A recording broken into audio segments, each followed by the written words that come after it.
You're listening to the Mind Over Murder podcast. My name is Bill Thomas. I'm a writer, consulting producer, and now podcaster. I am now trying to use my experience as the brother of a murder victim to help other victims of violent crime. I'm working on a book on the unsolved Colonial Parkway Murders, and I'm the co-administrator of the Colonial Parkway Murders Facebook group together with Kristin Dilley.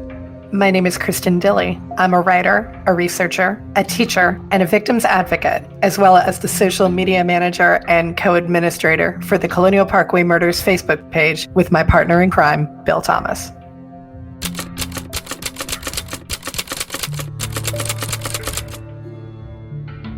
Welcome to Mind Over Murder. I'm Kristin Dilley. And I'm Bill Thomas. Boy, do you sound chipper. I am chipper. We have been recording for a little bit now, but I've had some tea and I've got an energetic cat here who's making me feel a little crazy. And yeah, I'm energetic. I'm chipper. I'm here. You're the one who said coffee, though. Are you energetic and chipper? I'm energetic and chipper, although I just like to say for the record, when you look up disruptive presence in the dictionary, there is Ziggy Stardust's picture. You got it. That 100%. cat is a disruptive presence. He is, but he's the best kind of disruptive presence that I have. He's less disruptive than a kid also, by the way. That's true. Or a long-haired dachshund who's upstairs in the art studio at the moment, so we have some peace and quiet. Yeah, Oliver is a disruptive presence when we're on phone calls, because that's when I can hear him wanting to attack everything that moves outside the... It's just his sworn enemies, UPS, FedEx, and the United States Postal Service. Yes. And two of the three of them use very similar trucks, which also means any other white truck must be attacked. How does he do with the Amazon Prime guy? Oh, and we have a Amazon Prime gal, too. Ah. He hates them with a passion. Of course. He would love to chew them up and spit them out, I think. This would be a sight to see, considering he's a 15-pound dachshund, but... Yeah, we have horribly disruptive pets. We have horribly disruptive pets. Which probably means we should move on to important questions. So what's going on? We're doing an Ask Us Anything episode. We're doing Ask Us Anything Part 3 because people asked so many good questions we couldn't fit them into 2 episodes. So here we are, a third time. You're the person that asks the questions, so I think let's get started. Ask away. Yes. So the question comes from Crystal, and she says, I want to know how Kristin finds the time to do this podcast. I want to know that too. She says, I know how much work this is. Where do you find the time and the energy? I don't know. Honestly, I don't know how I find the time and the energy to do this sometimes. Right at the moment, we're recording this 4 days into summer break. I've already lost track of the days of the week that it is. That's a good sign, actually. Yes. It means you're starting to relax just a little bit. Yes. So we're 4 days into the official start of summer. So it's Thursday, the something of June. See, she's even forgotten what day of the month it is. Yeah, I had to look at my computer for it.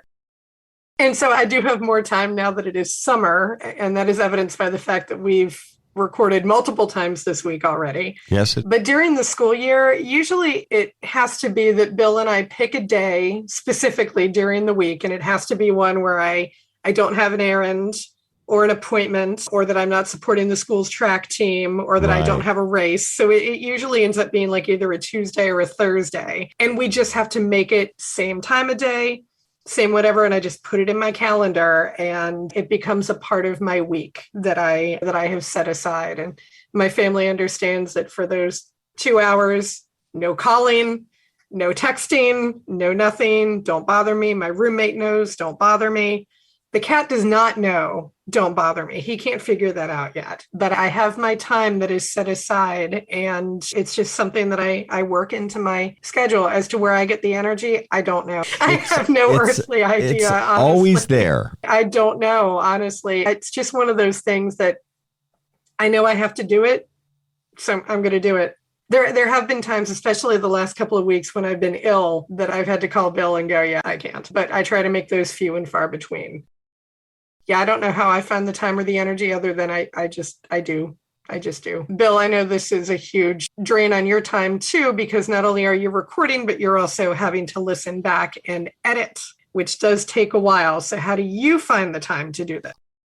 I'm enjoying the process immensely. We were talking about the fact that we've been doing this for 2.5 years. It's been interesting and, dare I say, fun. Yeah. Sometimes we talk about serious things, but the process has been enjoyable. And then I'm lucky I'm a little further along in my life now. I don't have to work full-time outside the house, which I did for decades. So now I can work from home and there's no commuting. I've got this wonderful library/podcast studio to use, and we added some doors so I can close it off. It's just becomes part of the weekly routine. I try to work out each week what we're going to be talking about, what our topics are. There's usually research required. And then it's a matter of slotting in the recording session time and then the editing session. Yes, the podcast actually is edited.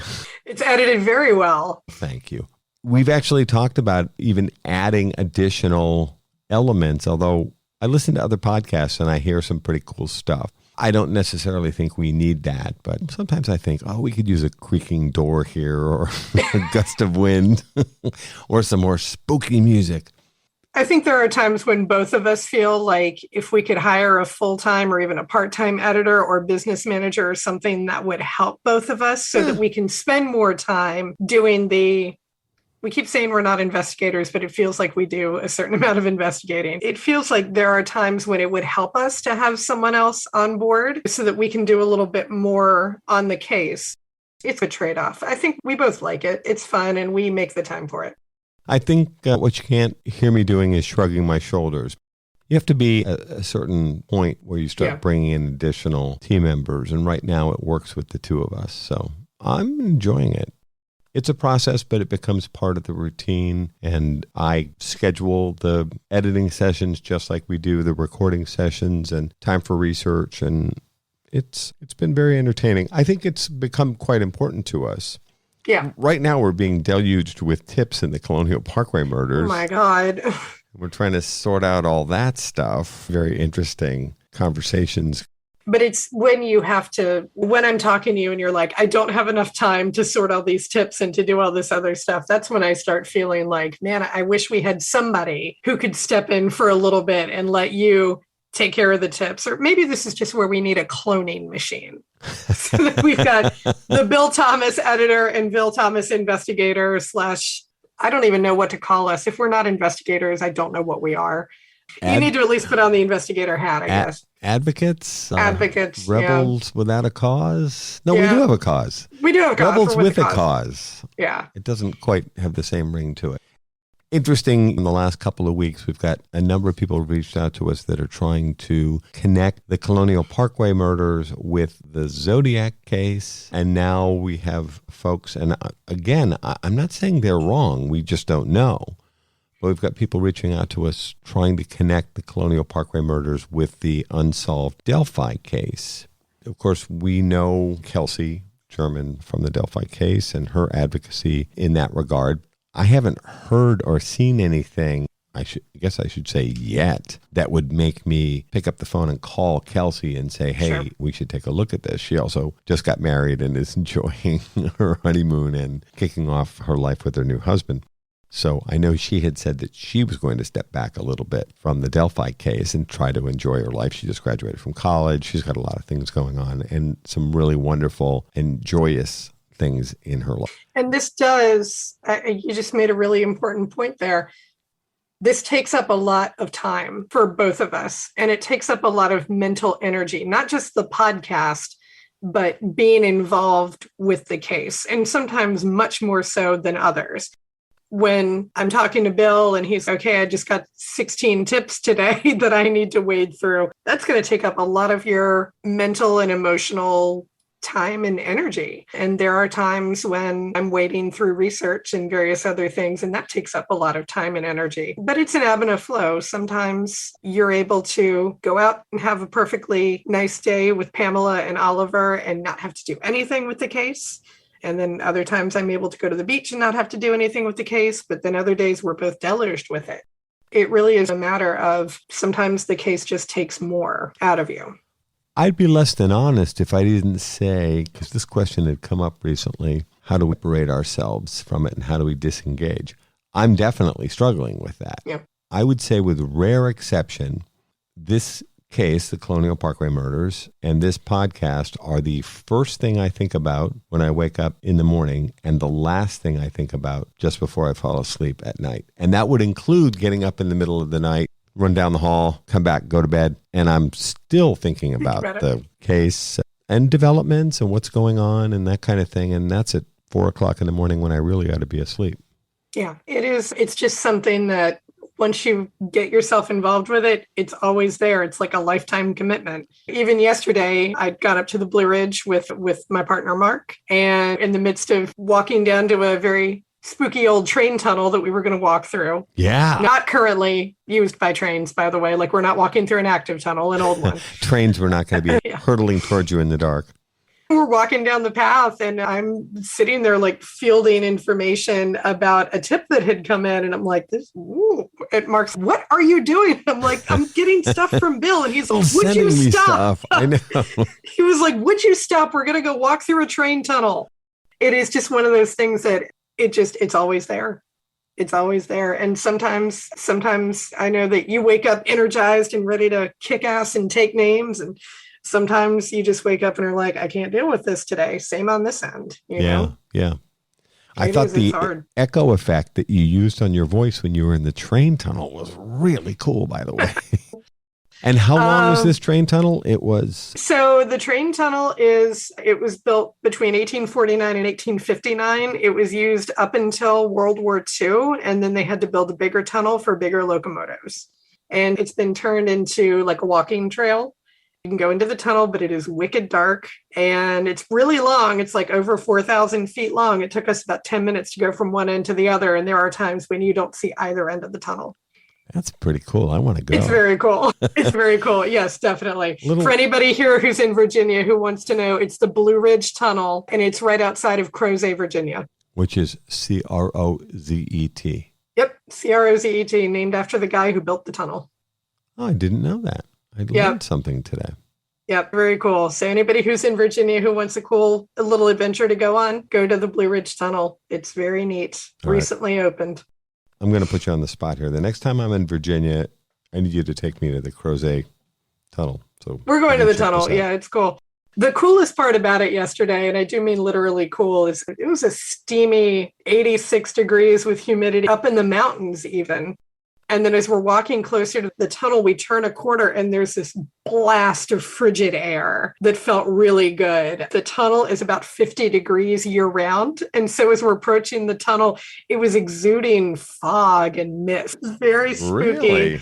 Yeah. So you had to walk through a little fog blanket to get in there. And so they do recommend that if you're going to walk through the tunnel, you got to bring your own flashlight. You can't use your phone because that's not going to do nearly the job that you need it to. And they recommend bringing long sleeves. And I pulled on a little long sleeve shirt while I was in the tunnel because it was cold in there. It was very cool. Moving deep into the bowels of the earth. Yeah, you're 700 feet underground at some point. Wow, very cool. Yeah, I was neat. Ask us anything. All right, next question. So this one is from Robert Gray. So this is a little bit of a two-parter. Kristin, how has your experience as a researcher, victims advocate, and educator shaped how you interact with your local surroundings and your local community? And then there's a part 2 in there, but I'm going to ask that in a minute. Oh boy, it's a really good question. And I feel like some of it is rooted in the idea that, like, how do you interact with the Colonial Parkway and the people around it? And it actually goes to part 2 of the question, which is, do you feel at all concerned that the perpetrator or perpetrators are still out there and could potentially live locally? When I was much younger and I first learned about the case, I, like every other teenager of my generation, were told to heed the warnings of don't go on the Colonial Parkway at night, be careful about cops on the Parkway, and various other things. I was afraid of the Parkway. I wouldn't drive it at night. And to be perfectly honest, I still will not drive it alone at night. If my partner wants to take the Parkway at night and I'm in the car with him, that's fine. I'm not going to tell him not to, but I will not drive it alone at night still. But it's not necessarily because I think that someone is out there. If I lived with that level of paranoia, I wouldn't get anything done. I drive the Parkway every single day to and from work. During the day, yes. I couldn't live with the level of paranoia if I was constantly thinking someone is out there on the Parkway, someone is stalking, someone is looking for people. It just doesn't bear that out. There have been no significant crimes on the Parkway that I'm aware of since it would have to be Keith and Sandy's disappearance in 1988. Although I would argue that our friends at the National Park Service wouldn't want you to know about it anyway. That is true. Have other people died on the Parkway under bad circumstances, like drowning in College Creek? Yeah, they definitely have. And that is a concern I think that people should be aware of if they're going to use the Parkway as a place to swim, to fish, to whatever else. And a lot of people do. There's a lot of rip currents out there. There are ways to die on the Parkway that do not include being murdered. And every single year there is a drowning, and sometimes a couple, from people who decide to ignore the undertow signs and they get sucked under by the undertow and they drown in College Creek. It happens. I'm not afraid of the Parkway. I'm not concerned that the perpetrator lives here for reasons that I am not going to get into because I don't think the FBI would like it much. We have reason to believe that our lead suspect is not local, but I'm not going to say more beyond that. But no, I'm not concerned for my personal safety in that way. If I stop to think about it, maybe I would be. If I dwell on it too much, maybe I would be, but I don't know. I'm okay with the Parkway. I'm okay with the fact that there was a series of crimes that happen, and I don't think they're going to happen again. I think that's what Robert is getting at when he is asking that particular question about how I interact with my surroundings and my local community. I don't go around looking at people wondering, is this man of a certain age potentially the Colonial Parkway murderer? I can't do that. That would be awful. Well, and for the benefit of our listeners, if you're thinking about the Colonial Parkway murders, this case starts 35 years ago. Yeah. So an offender is going to have to be at least 55 at this point, probably older. Yeah. Because most murders, certainly of this type, are not committed by teenagers. We're probably talking about a man. Certainly, statistically, that would be overwhelming. So we're talking about somebody that's probably minimum or 20 or 25 years old, which means he's got to be 60 or close and maybe older. And I can't go around looking at presumably if we're going with a basic profile, I can't look at every white male of that age range as a potential killer. That would make my life, that would make my life insane. I couldn't do that. And I think, and I know this is a little odd, given the fact that I am heavily into true crime, I still want to believe that the world is made up of basically good people, mostly good people. Are there exceptions? Yeah, I got a whole book of true crime. I got a whole shelf of true crime books out there that tells me, yes, there are exceptions. Yes. But I think that for my own sanity and well-being, I want to approach the world as if it is made up of basically good people who, for the most part, want the best for others. Maybe that sounds a little hopelessly Pollyanna, and maybe I should know better at age 41, but I still need to approach things in the world I'm careful, I'm skeptical, but I need to believe that most people are probably pretty good. But is that something that you can approach the world as, Bill? I'm probably more skeptical than you. Yeah. Although I think I have a positive outlook on life and consider myself a joyful, happy person for the most part. I think I probably have a higher degree of cynicism about people in general. But that's understandable given what has happened to you and your family. That's true. I can understand that. When I was listening to you talk about the Colonial Parkway murders and the Colonial Parkway itself, I have to say, for our friends who haven't been to the Colonial Parkway yet, and I do encourage you to go, it's a beautiful place. Yeah. I've spent a lot of time out there, both day and night, especially in the last couple of years. We actually filmed 2 television series for the Oxygen Network, only one of which made it to air. They actually had us go back and redo the television series. So I've spent hours out there, day and night, and especially at night. It is spooky as hell out there. Yes, it is. Yeah. There are no lights, no traffic lights, no street lights, if you will. It's designed to look like an old-fashioned highway, and it feels like an old-fashioned highway, and it is pitch black out there. When you turn off your car lights, if you pull over by the edge of the road or whatever, black out there, and you can't see anything except woods and water. And I think I've mentioned this before. We were out there one night shooting for the television series. Even though I was in the woods with, I don't know, probably 10 people, at least 2 of whom were packing. Yeah. We got into this whole discussion about who are the biggest predators in the woods in Virginia. And of course, we're talking about big things like that. But really, as we continued the conversation, this is well into the night with a television crew and several former FBI agents who were the ones that were packing the aforementioned heat. What we were really getting at is that the biggest predator in the woods of Virginia or anywhere is man. We were getting pretty freaked out. You're listening to Mind Over Murder. We'll be right back after this word from our sponsors. We're back here at Mind Over Murder. Going back to what our friend Kate Miles was saying the other day about how she doesn't want to fear the Appalachian Trail. She doesn't want to hike it by herself. I wouldn't hike it by myself. You said even you wouldn't hike it by yourself. Correct. But just because bad things happen in a place like the AT or the Blue Ridge Parkway or the Colonial Parkway or whatever, I don't want to approach it with fear. And the stubborn Irishman in me kicks in too. And I think that Kate feels the same way. She talks about this in her book, Trailed. She doesn't want to feel, as a woodswoman, as an outdoors woman, she or anyone has to give up their access to America's wild places because some bad things have happened in the woods and along the Appalachian Trail. Exactly. And she's absolutely right. And everyone should feel safe and feel like they are not going to be attacked by some predator or harassed, for that matter. Not necessarily always talking about murder. We could be talking about someone verbally abusing you or assaulting you in lots of other ways, not just necessarily ending your life, but maybe making your day in the woods or in the wilderness a less than happy experience.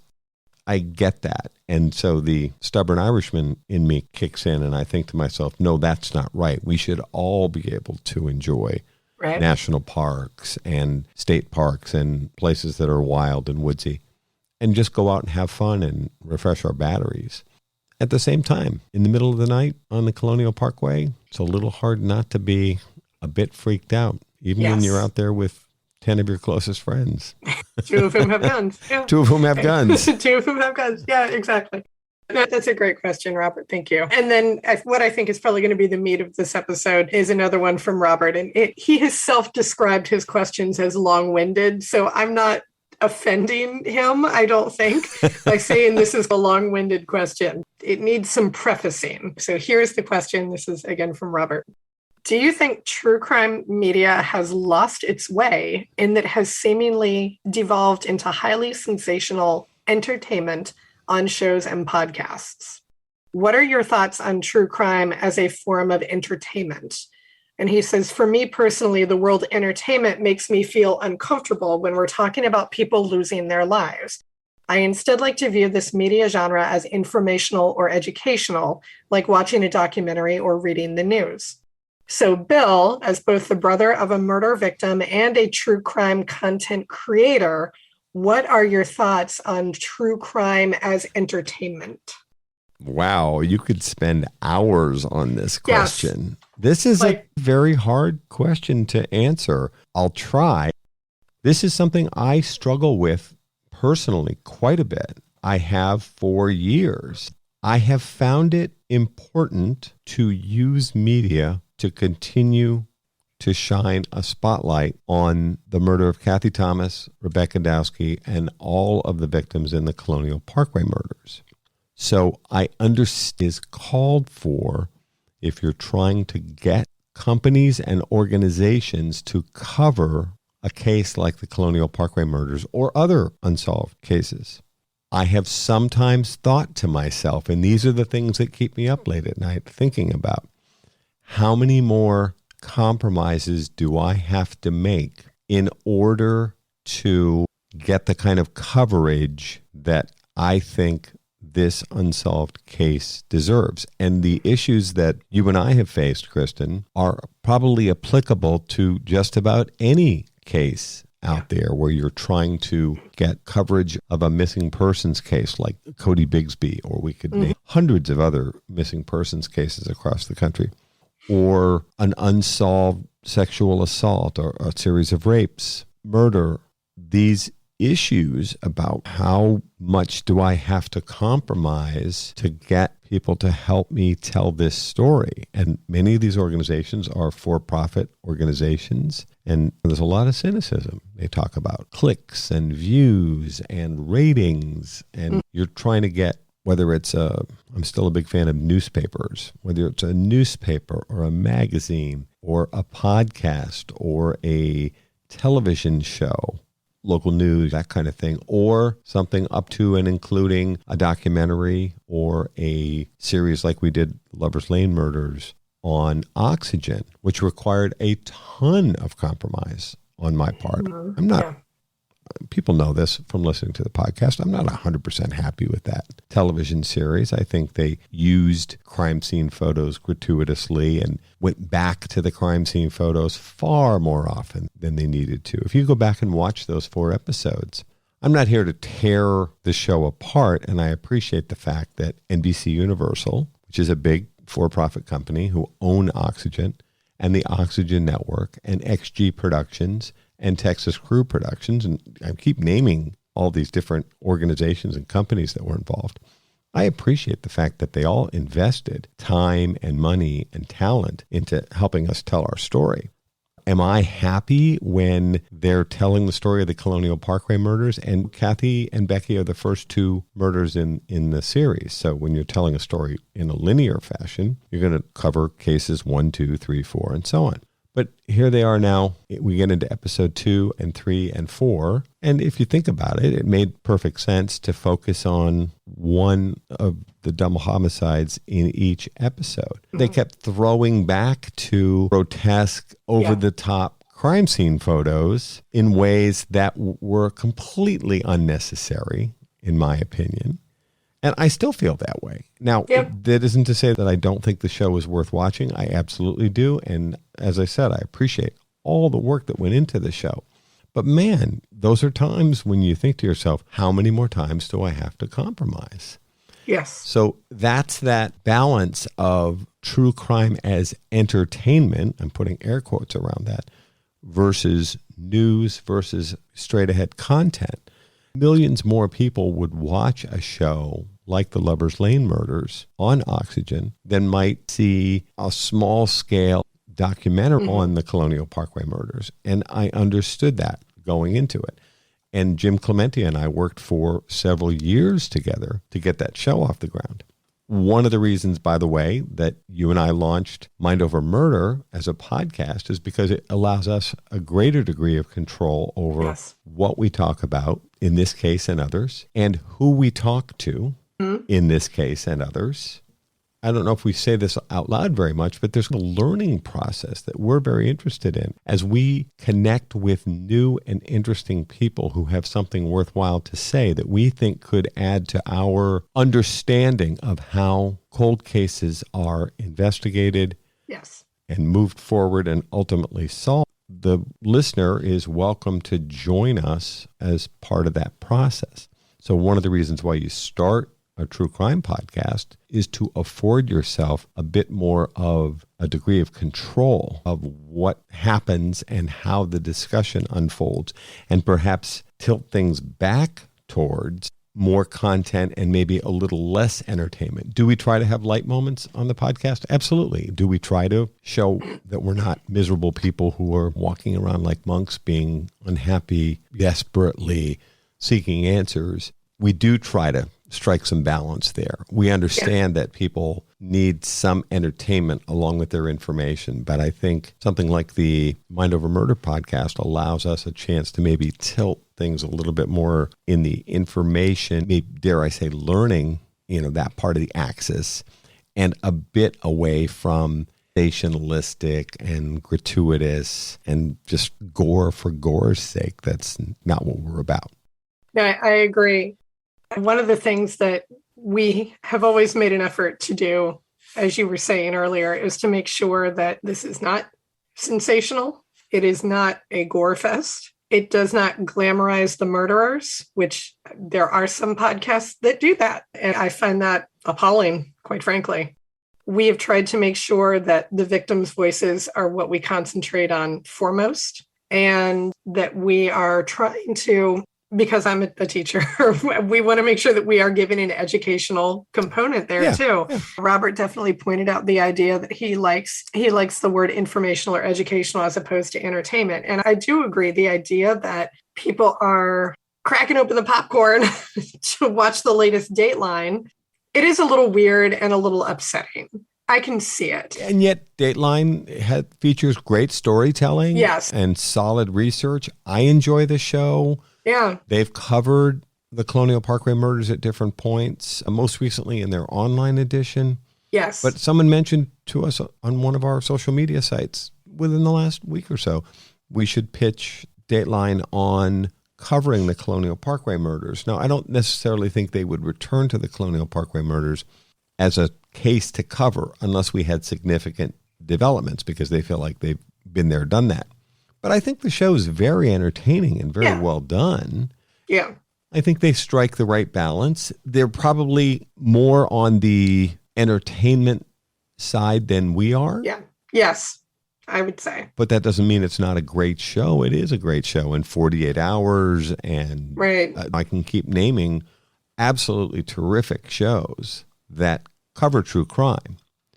Our friend Sarah Turney has been leading a discussion of this sort of entertainment versus information. And I know a big issue for her is respect for victims' families, which is obviously very important to us as well. And I think that she and Julie Murray and Kelsey German and others have led a very interesting and productive discussion. They had a panel at CrimeCon, and they've been discussing this as part of a podcast series and online discussion groups about the need to show sufficient respect for victims of violent crime and their families, their survivors. And I think that's a very worthwhile conversation to have, and I'd like to continue to contribute to that conversation in any way that I can.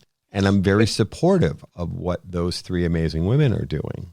I think we all need to be conscious of the fact that you do need to show sufficient respect for victims and their families.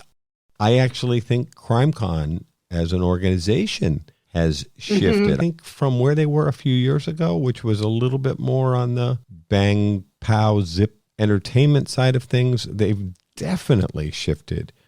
There's still that, and obviously true crime shows should feel welcome to participate and support and sponsor CrimeCon and be there to promote their latest projects.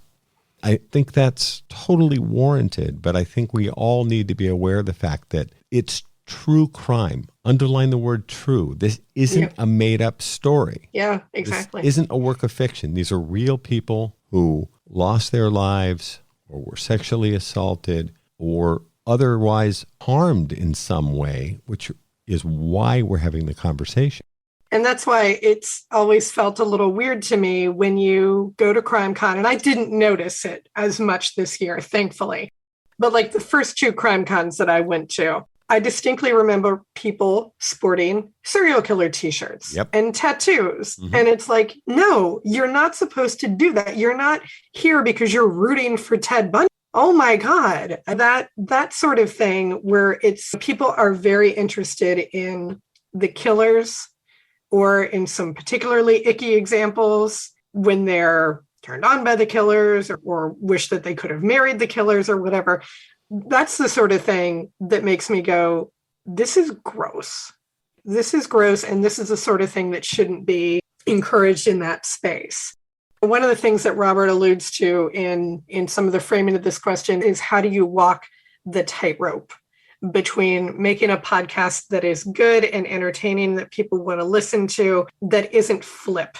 And how do we make it educational and interesting without being boring? It really is a tightrope. And I think Robert very nicely said, I think you all do an excellent job of creating a respectful, highly informative, and professional podcast, which thank you. We really try for that. Yeah, thank you. It really is a tightrope. And it's one that I think we found a good balance. I don't think we've ever had anybody accuse us of being flip or rude or anything less than respectful to victims' families. But I really do think that there is a balance there that you have to strike between entertainment and education. And it can be hard. I noticed there are some podcasts out there that they are flailing on the tightrope, and some of them have fallen off it entirely. Without question. And some have actually gotten better. I was reading criticism of a long-standing true crime podcast that's very popular. And they said the criticism of this podcast was of earlier episodes, and that they feel like, in this case, this is hosted by two men. These two men who co-host the podcast seem to have found their rhythm over time and stepped away from kind of some of their flip, less than caring delivery that they made in some of the earlier episodes of this podcast, which has been around for years now and continues to be incredibly popular. My point is not to name or shame the podcast, but it was interesting. Right. These people who were being critical said they've actually gotten a lot better from where they were when they started. And I think we all need to be cognizant of that fact that, of course, you need to tell your stories in a compelling way, and there's an element of entertainment in it. I'd like to think that we include our lighthearted moments so that it's not all gloom and doom. Witness the first 5 minutes of this podcast episode. Well, weren't we discussing Ziggy's troublesome attitude towards podcasting in general? Yes, precisely. That's, I refuse to take that cat seriously. Which is fine. He doesn't take himself seriously. It's totally okay. Yeah, I think that when we include things like that, I think our listeners like it. Hopefully you guys like it. And I think it is important for everybody, new listeners and longtime listeners, to understand, as you said a couple of times, that we are, on the most part, joyful, happy people.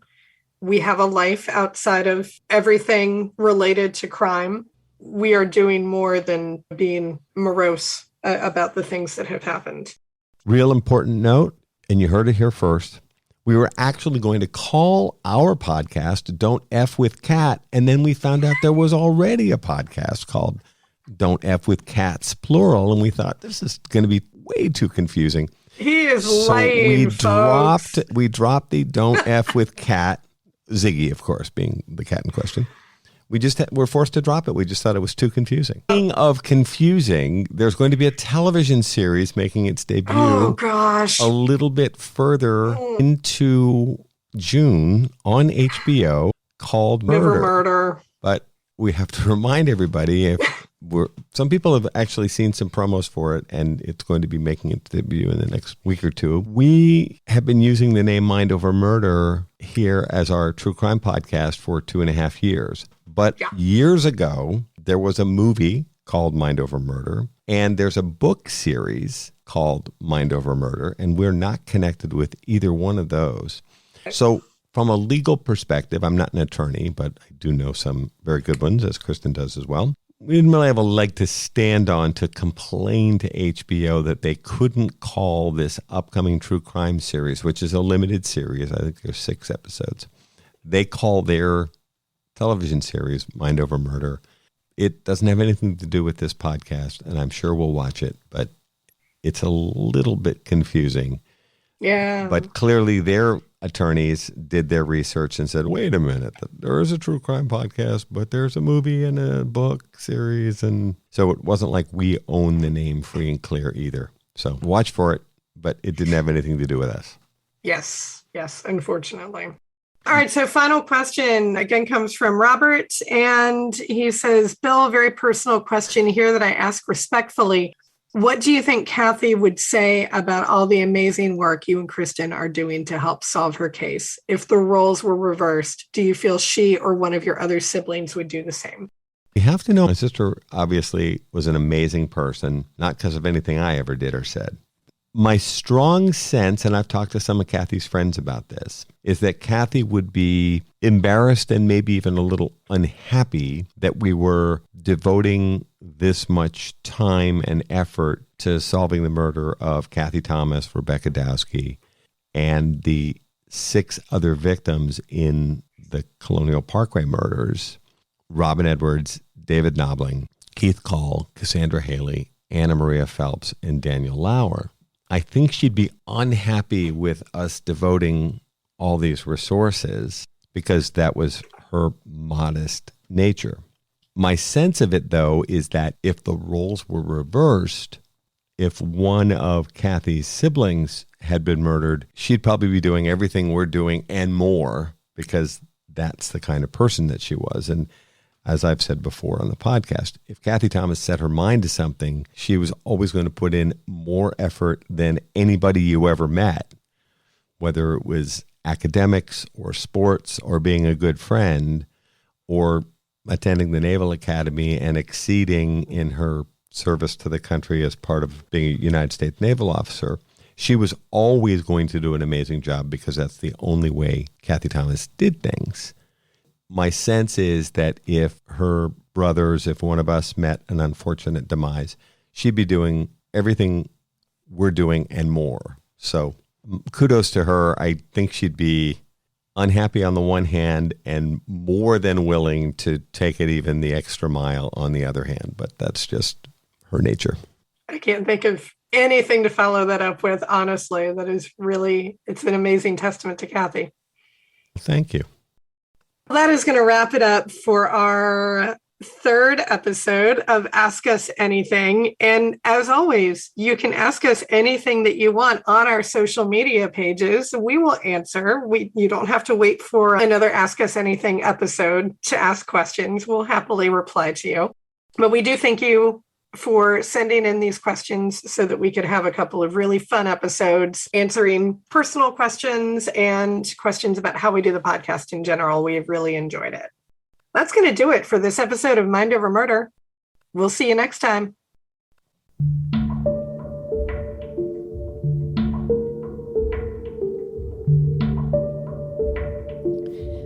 Mind Over Murder is a production of Absolute Zero and Another Dog Productions.